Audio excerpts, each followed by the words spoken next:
Welcome back to the channel. If you've ever opened your front door only to trip over a pile of shoes or drop your keys into a black hole of clutter, this video is for you. Today, we're tackling the non-existent entryway. Whether you live in a tiny studio or a narrow apartment, I'm going to show you how to carve out a functional, stylish welcome home zone that actually works. The biggest mistake in small entryways is using bulky furniture that eats up floor real estate. Instead, think weightless.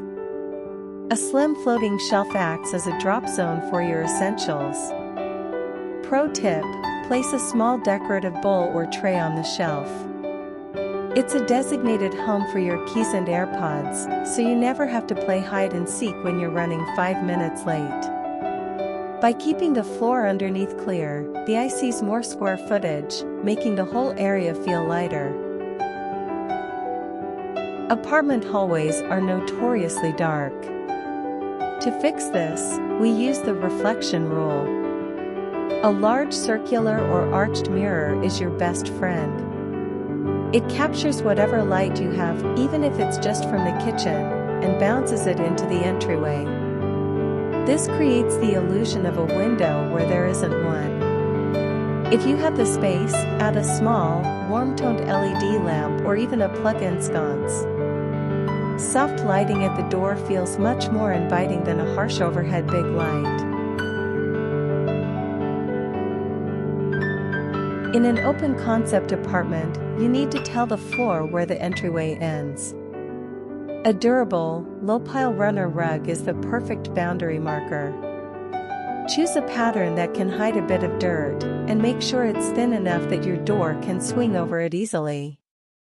This adds a layer of welcome that feels intentional and cozy from the moment you step inside.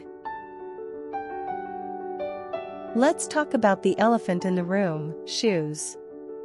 If you don't have a closet, a flip-down shoe cabinet is a lifesaver. These are often only 6 or 7 inches deep, meaning they can fit behind a door or in a tight corridor. It keeps the visual noise of sneakers and boots hidden away. On top, you can add a candle or a small plant to make it look like a high-end console table rather than just a storage box. Final step? Personalize it. A single piece of art or a welcome sign sets the vibe for your entire home. It doesn't take much, just a few smart choices to turn a cramped corner into a curated entrance. If you found these ideas helpful, give this video a thumbs up and let me know in the comments, what's the biggest challenge in your entryway? Thanks for watching, and I'll see you in the next one.